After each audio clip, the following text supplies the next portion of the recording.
بسم الله الرحمن الرحيم. اعوذ باللہ من الشیطان الرجیم بسم اللہ الرحمن الرحیم الحمد للہ رب العالمین وبہ نستعین وهو ناصر ومعین اما بعد فقد قال مولانا امیر المؤمنین علی بن ابی طالب علیہ الصلاۃ والسلام من ضیعہ الاقرب اتیح له الابعد۔ مولا امیر المؤمنین علی بن ابی طالب علیہ الصلاۃ والسلام کی کلمات قصار میں سے 14واں کلمات قصار آپ کی خدمت میں عرض ہوا۔ مولا کے اس کلام میں چند الفاظ کی وضاحت آپ کی خدمت میں عرض کروں۔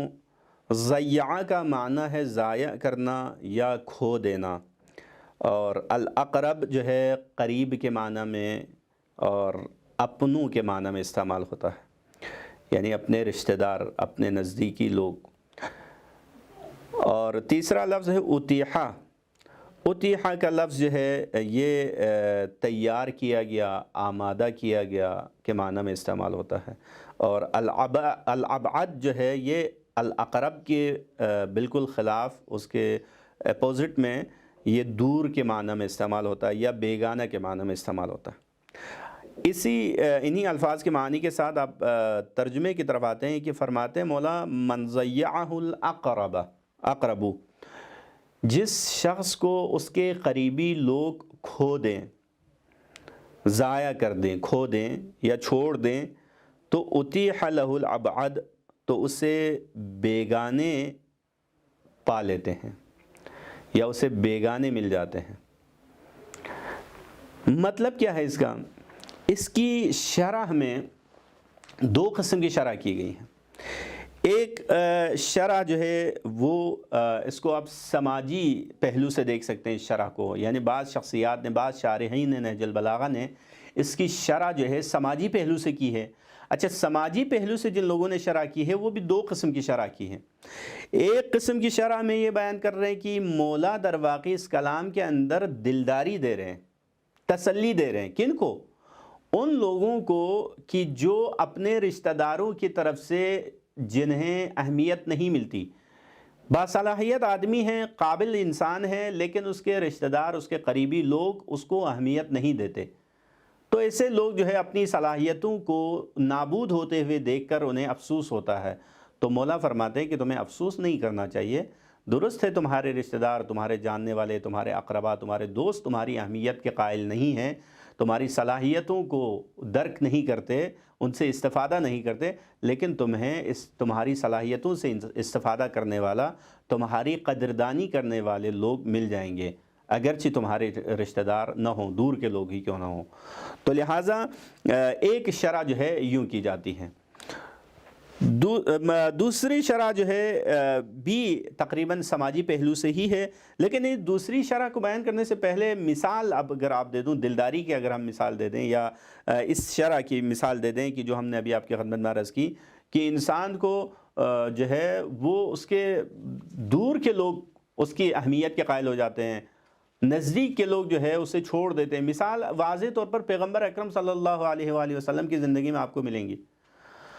حضور اکرم صلی اللہ علیہ وآلہ وسلم کے چچا تھے ابو لہب، لیکن انہوں نے ان کی اہمیت اور ان کی شخصیت کو درک نہیں کیا۔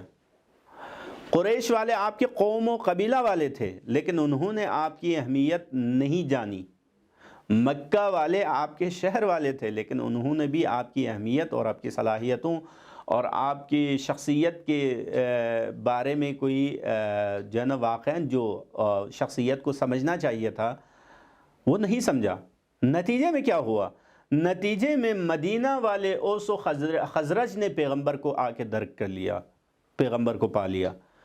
بس یہاں پر مولا امیر المؤمنین کے اس شرح کے مطابق یوں ہوگا کہ مثلا پیغمبر اکرم سے مخاطب ہے کہ اے رسول، آپ پریشان نہ ہو جائیں اگر آپ کے قوم و قبیلہ والے اگر آپ کا ساتھ نہیں دے رہے ہیں، آپ کو درک نہیں کر رہے، آپ کو سمجھ نہیں رہے ہیں، تو ہم ایسی قوم پیدا کریں گے کہ جو آپ کو سمجھ سکیں، اگرچہ آپ کے قوم و قبیلے سے نہ ہو، آپ کے رشتہ دار نہ ہوں۔ یہ ایک تفسیر ہے۔ دوسری تفسیر جو ہے وہ یہ ہے کہ صلاحیتوں کے ضائع کرنا در واقع، اس کو یوں تفسیر کیا ہے کہ انسان، بعض معاشرے جو ہے وہ اسی رویے کی وجہ سے صلاحیتوں کو ضائع کرتے ہیں۔ بہت قابل شخصیات کی قابلیت کو ضائع کر دیتے ہیں۔ معاشرے کے اندر بہت سارے باصلاحیت افراد، یعنی ہمیشہ باصلاحیت اور قابل افراد کی تعداد زیادہ نہیں ہوتی ہے، کم ہوتی ہے، لیکن چونکہ معاشرے والے اس کو قبول نہیں کرتے، معاشرہ والے اس کی قابلیت اور اس کی صلاحیت کو درک نہیں کرتے، نتیجے میں اس کو اہمیت نہیں دیتے، اس کی صلاحیتوں کو اہمیت نہیں دیتے، اس کی قابلیتوں کو اہمیت نہیں دیتے، اس کے نتیجے میں کیا ہو جاتا ہے؟ دوسرے لوگ، بیگانے لوگ آ کر اسے لے جاتے ہیں۔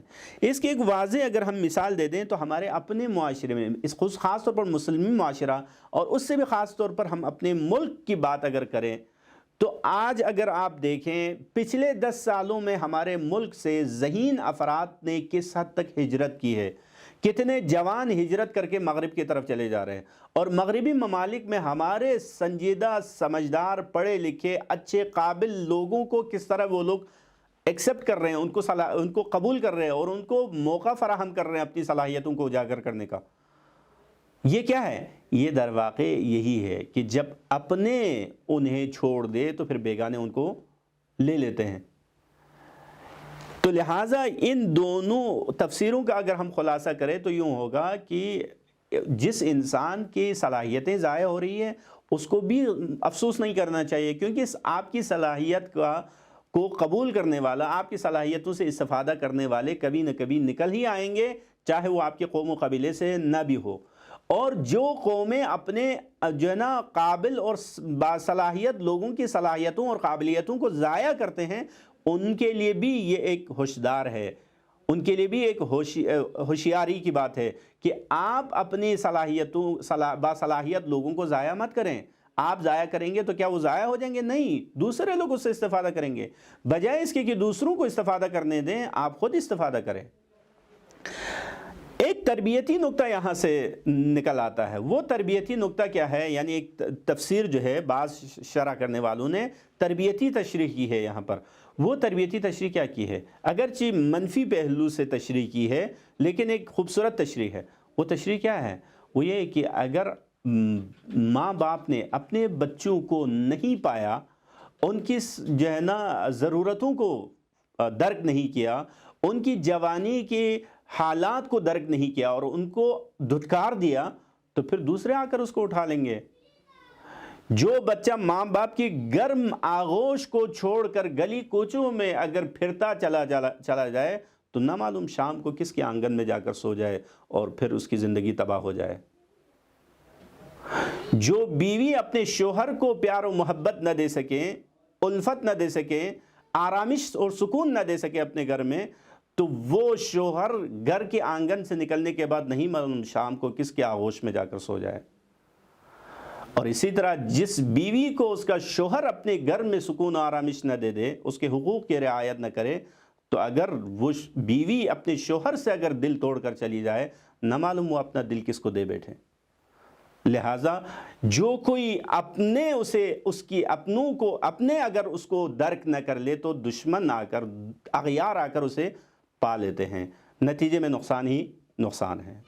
والسلام علیکم ورحمۃ اللہ وبرکاتہ۔